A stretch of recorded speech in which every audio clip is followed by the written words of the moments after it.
Well, hello everyone in person and hello everyone on Zoom. Welcome to another Kent seminar. Today I have the pleasure to introduce Omar Jadallah. Omar completed his undergraduate degree in UK at the University of Sheffield Department of Civil and Structural Engineering. He is currently a research assistant and a PhD candidate here at the University of Illinois Urbana-Champaign in the CE department, working with Professor Reisler. Omar's PhD research focuses on slab drag friction response prediction and plate dowel analysis. Today, he will talk to us about that topic. So please help me introduce Omar.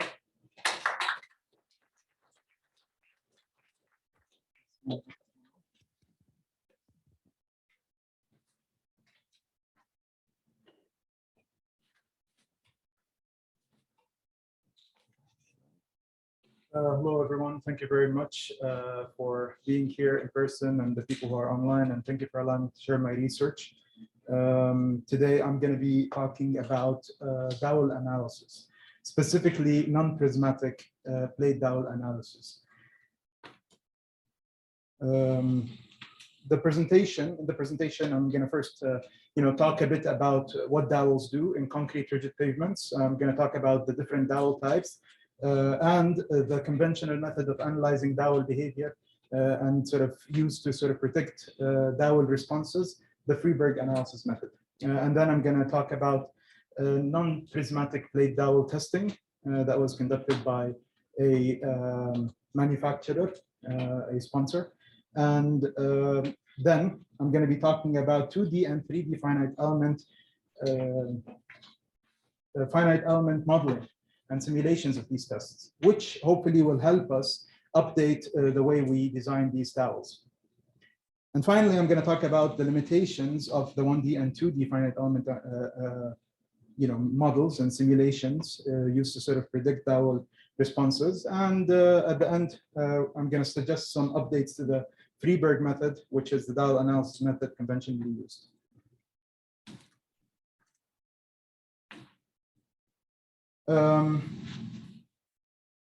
So slabs on grade, why do we need them? Why do we need dowels for slabs on grade? Well, first of all, the slabs, the weakest spot in a slab is its edge. And so to mitigate for the excess deflection that might happen under concentrated traffic loads, what we do is we apply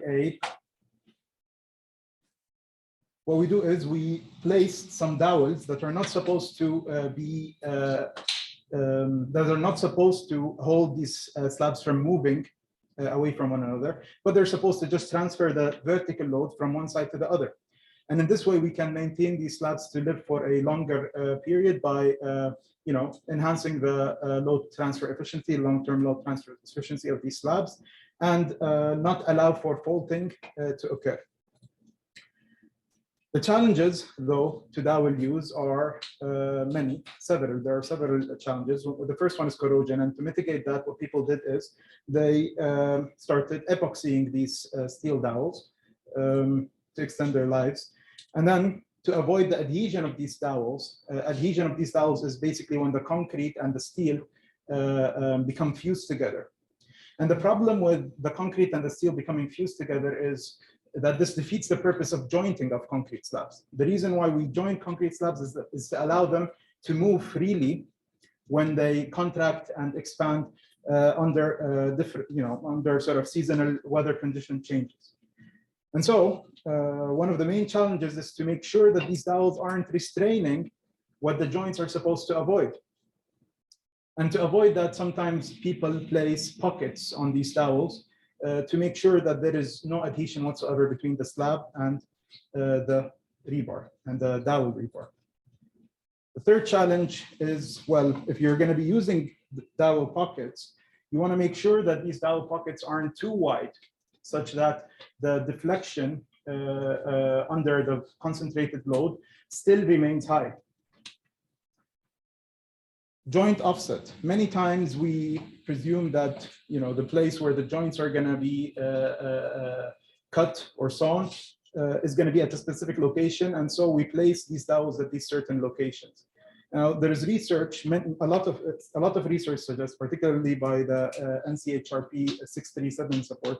It's not a report. It's not uncommon to see a 2-inch offset of these joints. Now, this might not be such a big deal, such a big problem when you're using a conventional round dowel, but it is a challenge when you're using certain dowel geometries that change, the cross-section of which changes. And I'll explain in a bit why we actually change the cross-section of these dowels. And finally, the challenge that I'm going to be mainly talking about and dealing with is the misalignment restraint challenge. These dowels, if they are, as you can see here in the picture, you can see that sometimes the misalignment of these dowels can be so high that it defeats the purpose of avoiding restraint and sort of allowing for load transfer. And I'll show you in the next slide why misalignment is such a big problem. So suppose you have 2 slabs next to each other. One of them has, dowels that are placed in the right positions, in the right locations with no misalignment. The other one has some misalignment. Just one dowel is misaligned. What happens is that instead of allowing these slabs to change size and move freely, they restrain the movement of these slabs. And so it imposes excess pressure, excess stress on these slabs that might result in cracking. Now, if 2 slabs are only sort of, have this misalignment problem, it might not be such a big problem. But what if you have several slabs that are lying in a line and there are several misaligned dowels between them? What would happen is that ultimately these slabs are going to start pulling each other. And the movement of these slabs, such movements between these slabs is going to ultimately result in high drag friction pressure, and it might ultimately lead to cracking.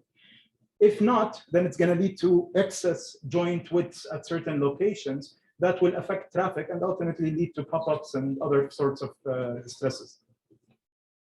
Now, imagine if you have a slab system where you need to have dowels in both directions. Now, if you have 2 locations across an edge of one slab where there is misaligned dowels, these misaligned dowels are not going to allow the slab to move at all. But what it's going to do is it's going to result in high stresses coming from 2 directions that will ultimately lead to the cracking of such a slab. And you see that a lot in large industrial floor slab systems, amongst other places, aprons, airport aprons, etc. This is an example of why we have tapered dowels. And so if you have a tapered dowel where it's difficult, even with misalignment, to see restraint happening, the misaligned problem becomes less of a less of an issue, and cracking becomes less of an issue. So what dowel types are there right now being used in the industry? The first one is the conventional round dowels that have been used really to create the only method that's currently being used to sort of design these dowels. The method we currently use to design these dowels, the freebird method, relied on data from round dowels. They're simply prismatic, circular, tubular dowels. And then people decided to sort of increase the bearing load area of these dowels, increase the pressure area, the area where these dowels, the area under which, to distribute the load better, to sort of create a better load transfer mechanism. They decided to create plate dowels. And plate dowels significantly increase, they sort of enhance the performance of these load transfer systems. And the main reason for that is the increase in the cross section. So a round dowel, if it has 1 inch or 1 1/4 inch diameter, the area that crosses these joints is significantly smaller than if you have like a 3-inch plate with a 1/2 inch thickness. They are a bit more expensive, but they make for a good long-term load transfer efficiency performance. Now, the problem with these plate dowels, these rectangular dowels, is again, if there was some misalignment, there's going to be some cracking. And so what they decided to do is to create a dowel which is not prismatic. dowel that looks like a beam. Well, it's not really a beam, it's like a square, the diamond dowel specifically, but you sort of tilt it around so that even if you had some misalignment, the slabs can move freely. And these dowels are specifically used. And these dowels are specifically used for industrial, isolation joints.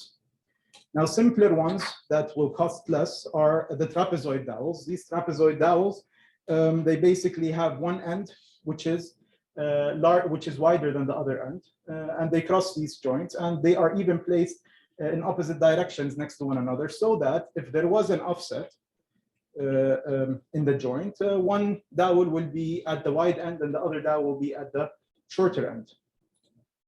And finally, there's the elongated diamond dowel or the double tapered dowel. They are used for the same purposes. This is an example of how these dowels should sit between the joint. You can imagine how if the offset of these dowels was an inch or two to the left or to the right, there will be a significant decrease in the cross-sectional area at the joint.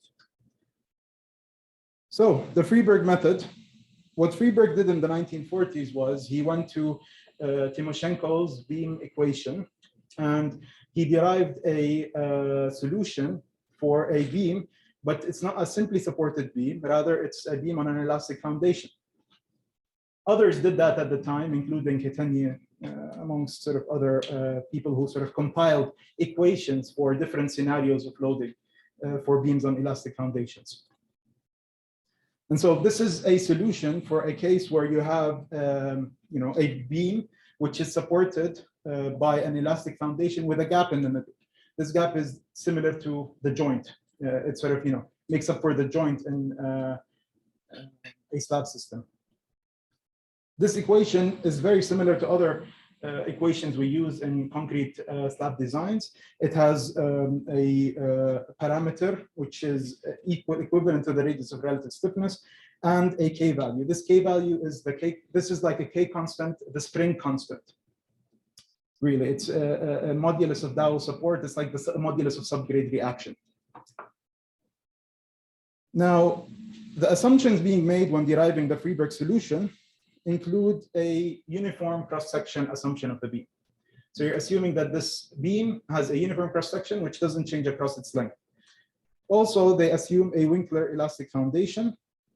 Winkler elastic foundation is basically like a spring constant, defined by the spring constant K, and it assumes a constant modulus of dowel support for all beams. And as you can see, as we sort of try to optimize dowel performance and we change the geometries of these dowels, what you end up with is a problem. The solution is derived for a prismatic cross-section, but we have non-prismatic cross-sections. So the goal of this research was to be able to propose a method to predict non-prismatic plate dowel responses, deflection responses and stress responses, so that we can then design these dowels for slab systems. In the literature, people have tried to do this before. There were a couple of methods. The first one was conducted by Roche. He was actually a student here at ICT at one point. This was his master's thesis. He did really impressive work where he basically created a finite element, 3D finite element model. And it was an XFEM model, and he applied stresses, and he tried to analyze a circular tapered dowel. And the values he got at the end were very similar. The results he got at the end were very similar to the results provided by the Freeberg solution.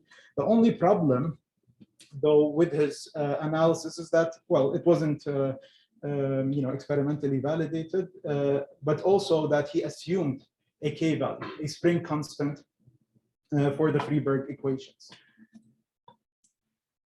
And then there was Rodin. He did almost the same thing, except that he, when he looked at the solved Freeberg equation, he decided that, well, if you sort of just make the width of the dowel a function of X, then the B's cancel out. But this is a problem because you started deriving these equations with an assumption of a prismatic dowel. And finally, there was Walker and Holland. What they did is they created a finite element, a shell element, a 2D finite element model. They made some questionable assumptions, and again, it was not validated, but it was really novel at the time.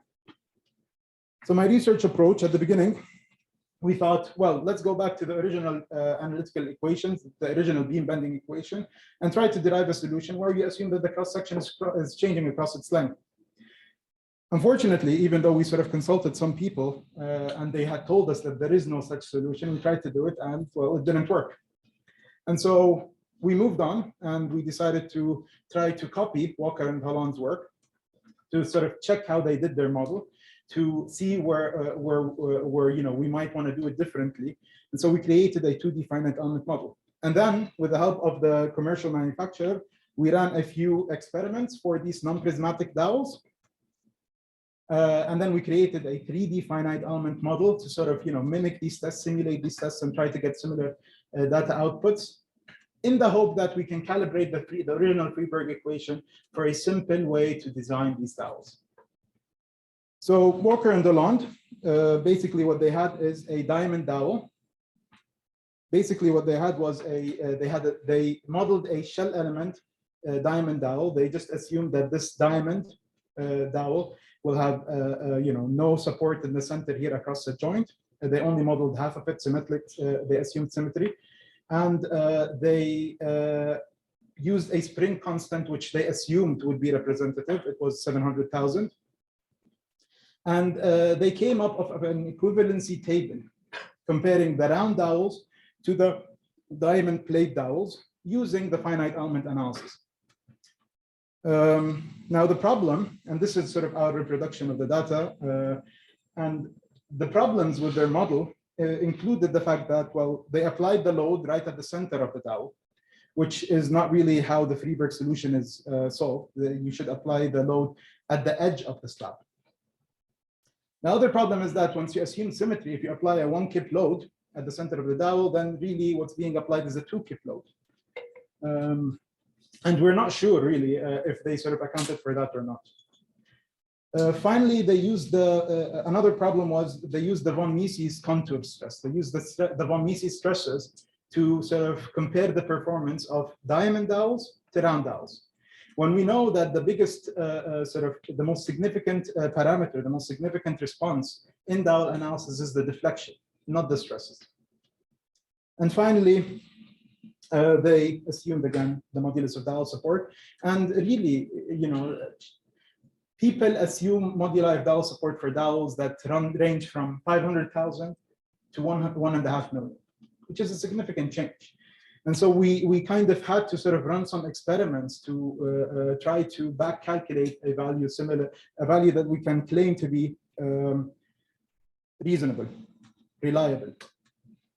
But their work was for 1998 great. And frankly, since then, no one has even, well, a few attempted to do something similar, but it was great to at least be able to compare round dowels to diamond dowels.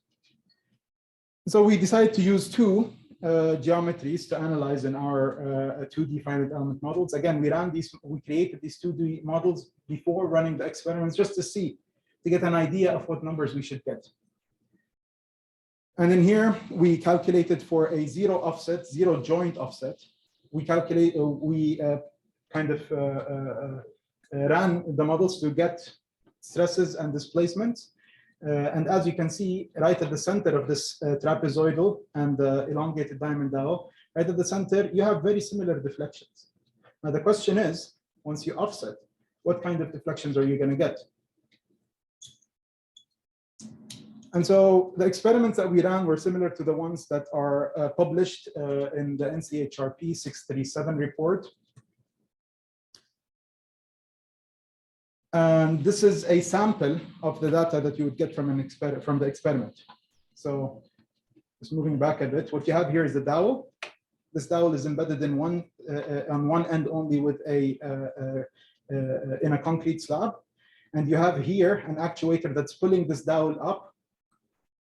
And at the top, we have LVDTs. We have sensors that are measuring the deflections on the dowel, 3 of them, and on the slab, 3 of them.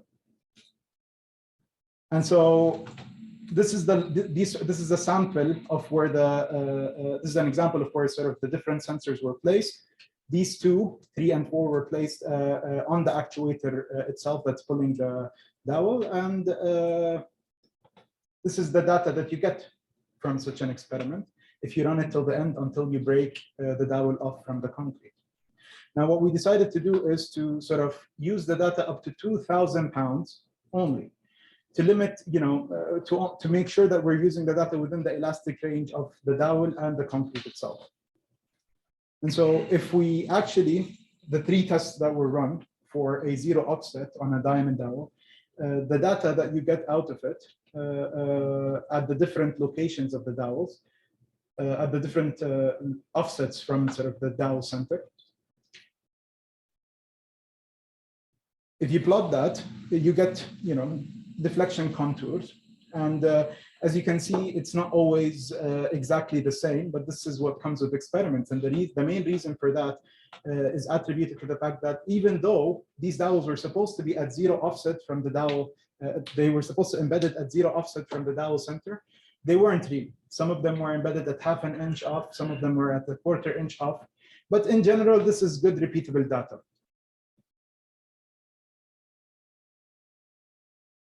And so we went ahead and we tried to sort of create a 3D model for these experiments. And the good thing about 3D models is that they allow you to plot the deflections at the different locations in that model.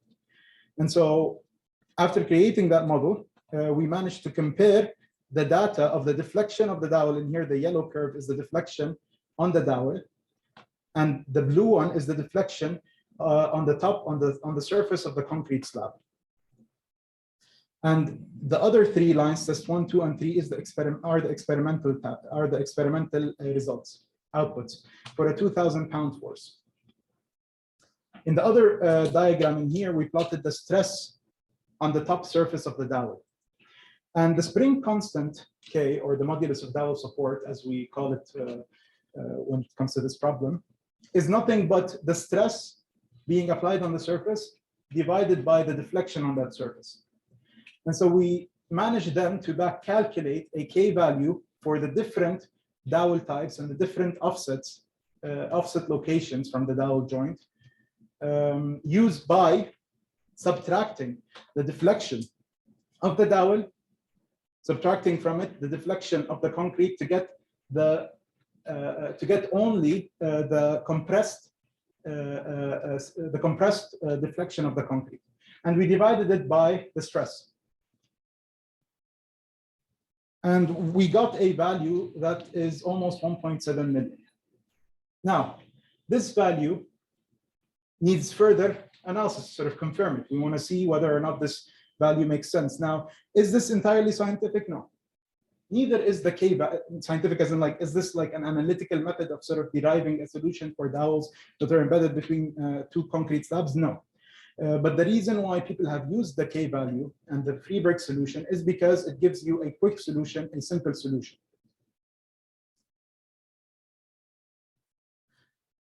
Now, this is the rest of the tests for the elongated diamond dowel, the double tapered dowel. You have 0-inch offsets at 1-inch offsets and the 2-inch offsets at 2,000-pound loads.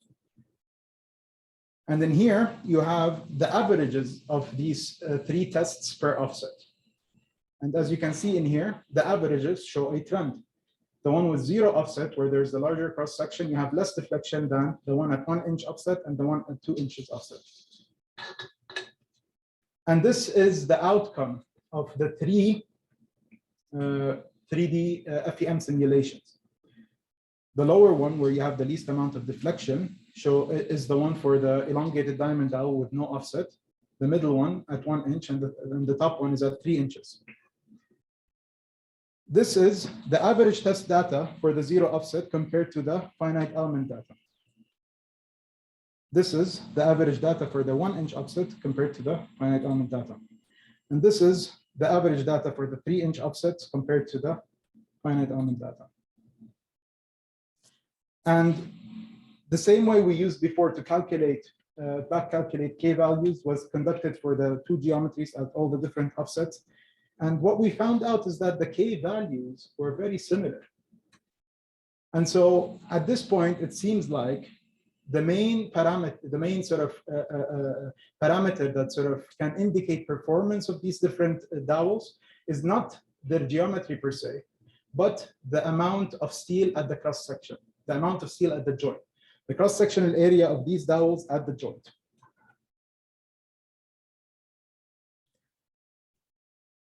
So we moved forward and we decided to, okay, we got some K values. Let's try to put them into the freeburg equation. In order to sort of validate our K values, what we will do is we will run the same problem, the same freeburg problem on a 2D finite element model. Now, why do we need to do this? Again, why do we need to solve the problem on a finite element model? Is because, you know, ultimately, if you are using the same inputs for both the freeburg solution and the 2D finite element model, if you do not get the same deflection at the joint, then there's a problem. There's only one additional parameter in the freeburg equation that's not added directly into the 2D model, which is the beta. And we got two deflections, and these deflections were really off. There was a factor of 3 difference between the deflection using the new K values of the freeburg equation versus a finite element model that's supposed to give you the exact same results. And this kind of factor that was off, 3.2, was almost always the same. It was actually almost always 3.5, not 3.2, but only in one scenario it was 3.2. And the reason why it was 3.2 in the diamond dowel is probably because the geometry over there's a significant change in the cross section. There's kind of a stress concentration in the diamond dowel when you compare it to the tapered dowel.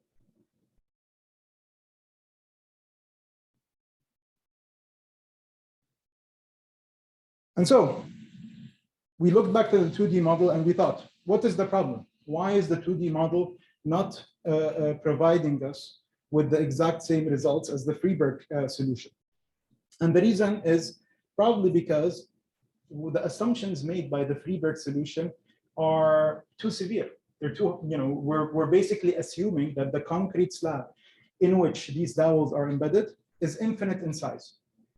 We're not assuming a subgrade, which has a very weak modulus of subgrade reaction.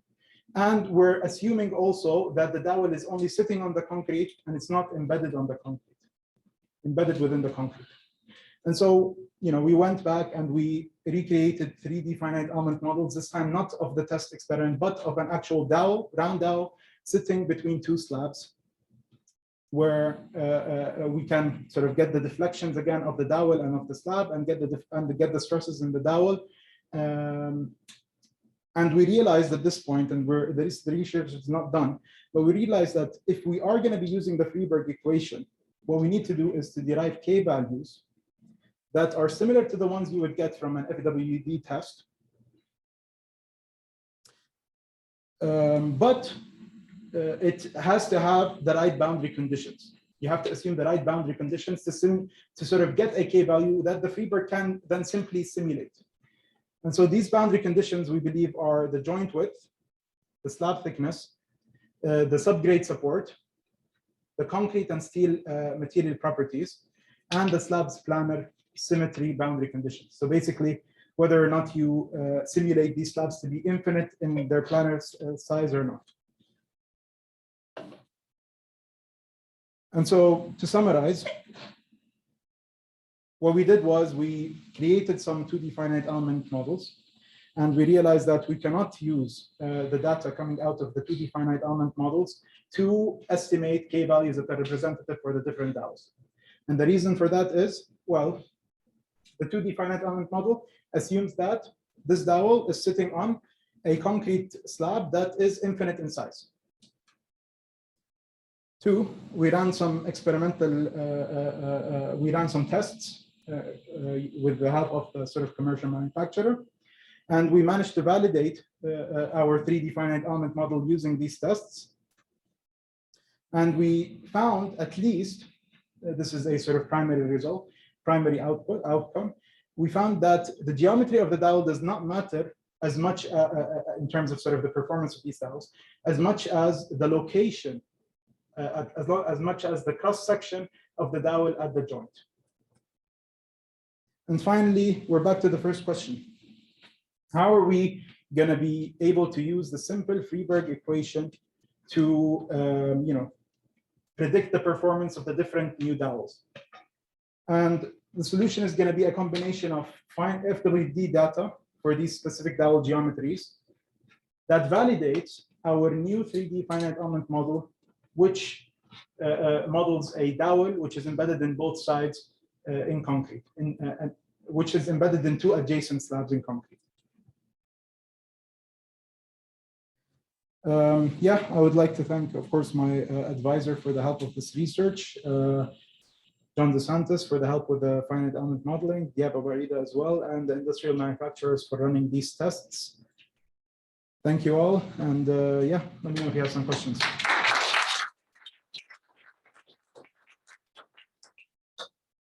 think we have some time for questions, so let's go ahead. I think I can start. I was wondering throughout the presentation what the significance of this K value for the dowel was. Can you elaborate a little bit more on what the physical meaning of it is? Of course.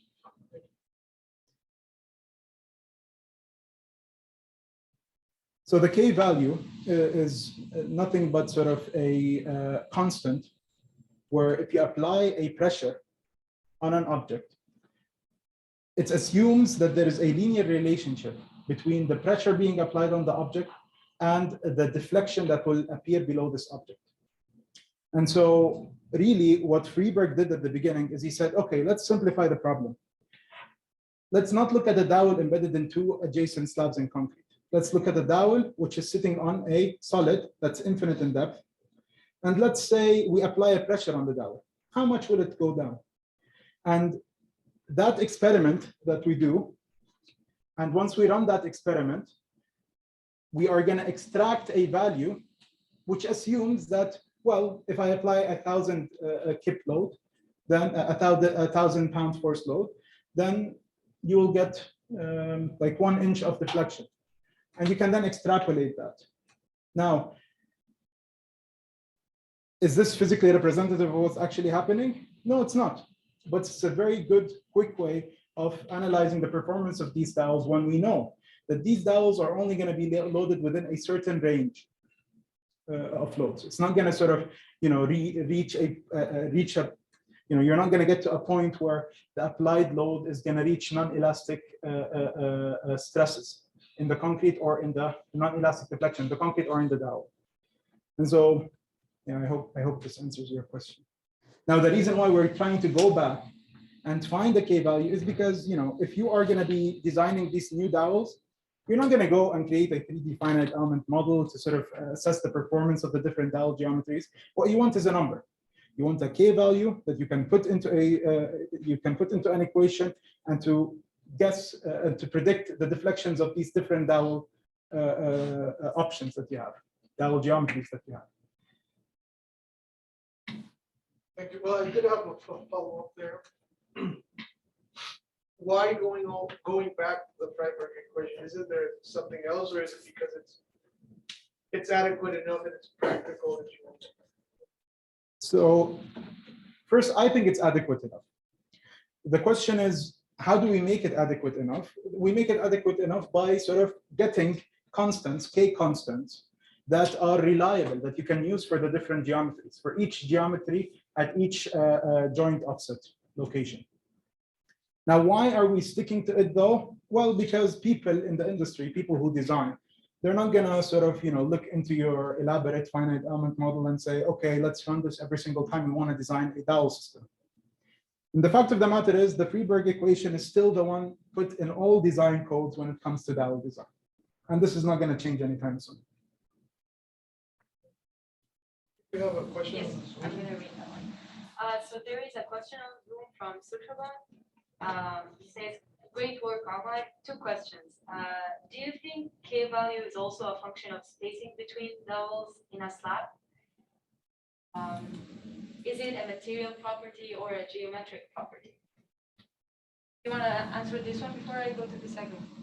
Yeah, I would say that this is the list of the parameters I believe Kvalue is going to be a function of, and one of them is definitely the space between the two slabs.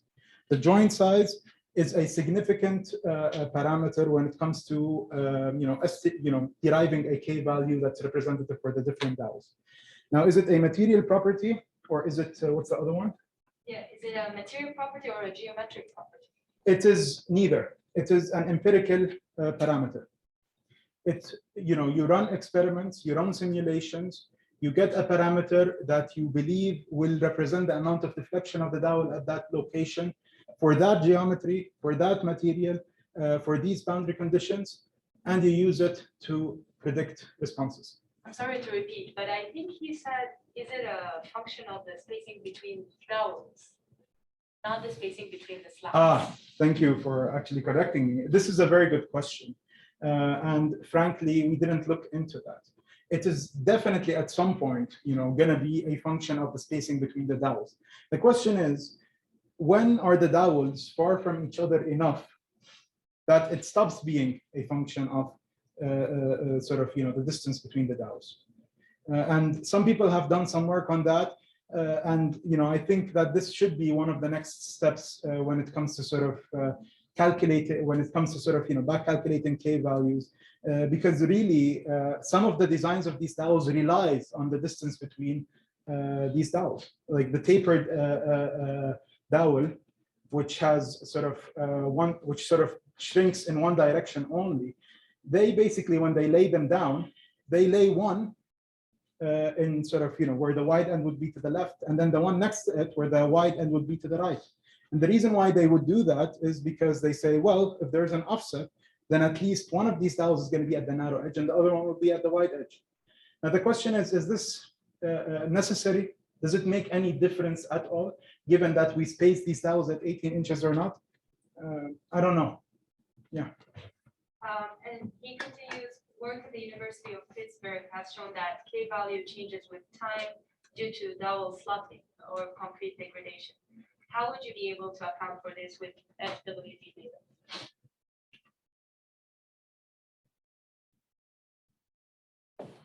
K-value changes with time due to dowels. I mean, that's definitely true. This is outside, I think, of the scope of our analysis. Our analysis is trying to compare the different dowel geometries at perfect conditions. Now, how do these different geometries perform under fatigue loading in a long time? This is a question for people to look into in the future once you get 20 or 30-year-old slabs that have these different dowel geometries. I suspect personally that there will be a difference in performance for the different geometries under the same amount of loading. And the experiments that were run by the commercial manufacturer actually show, to an extent, although this is still not published, to an extent that different dowel geometries, the one that has a lot of concentrated loads, like the elongated diamond dowel one, if you run fatigue tests on them, 5,000 cycles at like 2,000 or 3,000 pound forces, they perform at the end, ultimately, at the ultimate load, they perform worse. And the reason for that is, I believe, you have concentrated load locations at the top and the bottom of that joint edge. And this concentration results in deterioration of the concrete, the long term, faster deterioration of the concrete. Now then the question can be, well, what if someone didn't lay the concrete right? And so really, this is a bit outside of the scope of what we can do at the moment, but it is a question that ultimately people are going to have to think about. I have a follow-up on that. Your FWD data is going to come from slabs that have been built recently, or are they old? And if they are old, then how are you going to clean that data from that effect?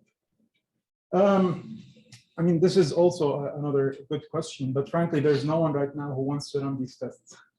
And so, I'm hoping that whoever decides to run these tests considers these questions. But even, if you have data from new dowels at new joints and old dowels at old joints, it's better than nothing. And I think that within sort of the elastic range, if you're just applying like a 2,000-pound concentrated load, it's not going to make that big of a difference ultimately. You know, a 2 million modulus of dowel support compared to 1.8 million modulus of dowel support yields almost no difference in deflections. But 2 million to 1 million makes a big difference. Yep. Hi, I had a question about the test, like the one you had, the concrete slab with the dowels. I didn't really understand. I'm sorry. I didn't really understand, like, why are we pulling the dowel up? Like, can you explain how is this really related to what happens in the field? Have you run those tests? Because you were mentioning it was like a manufacturer or something. Yes, we were consulted when it came to running these tests. And the fact of the matter is they ran the tests the way it is for two reasons. One, the way dowels were analyzed in the NCHRP report, 637 report, which is kind of right now, you can say the sort of reference for dowel design. They ran very similar experiments where they had a dowel and they sort of pulled it up. That's embedded in one end only in concrete, and where they pulled it up. Now, is this representative of what happens in the field? To an extent, yes. I mean, ultimately, what you are trying to get out of this experiment is how much this dowel, which is in the concrete, will deflect, how much deflection will happen under an X amount of stress. Is it better than the freebird data from this? Is it better than the freebird solution? Definitely. Is it the best? No, it is not. So one, was it pulled up, not pushed down? That doesn't really matter. But this is really what the people who ran these experiments had. They only had an actuator that pulls up. Two, is it better than the freebird solution, the data that we get from here, the sort of assumed parameters in the freebird solution? Definitely. Three, is it better than actual FWD data? Well, the reason why people run experiments in laboratories is to sort of try to conserve all the other parameters, like Javier said. You know, in different slabs, you have different sizes of slabs, different subgrade, modulus of subgrade reaction. They are at different ages. And so, you know, to an extent, such an experiment teaches us something that we wouldn't learn from the FWD data. Let's just put it this way. Yes, sir. Omar, how much is the relative stiffness of the dowel compared to the concrete? How important is that? There was some analysis conducted by Kvalue and Professor Lev Khazanovich and Professor Kvalue, and they basically ran 2D finite element models, but they weren't the ones where you showed the plane of the dowel. Rather, it was sort of the cross section of the slab and the dowel. Mm-hmm. And there is a significant change in performance and behavior, change in behavior and response outcome when, say, the concrete modulus increases from 1 million to 2 million, 3 million to 4 million. It is so significant that the K value changes from 1 million to 3 million. And so, yes, there is a big, and so, you know, the Freeberg equation really simplifies a lot. But if I'm going to be designing dowels, I'm not going to go and say, well, is my concrete 4 million PSI? It has a stiffness of 4 million PSI. Or does it have a stiffness of 2 million PSI? You want to compare its performance to the other dowels. But yes, we should derive K values for different steel and concrete properties, in my opinion, at least.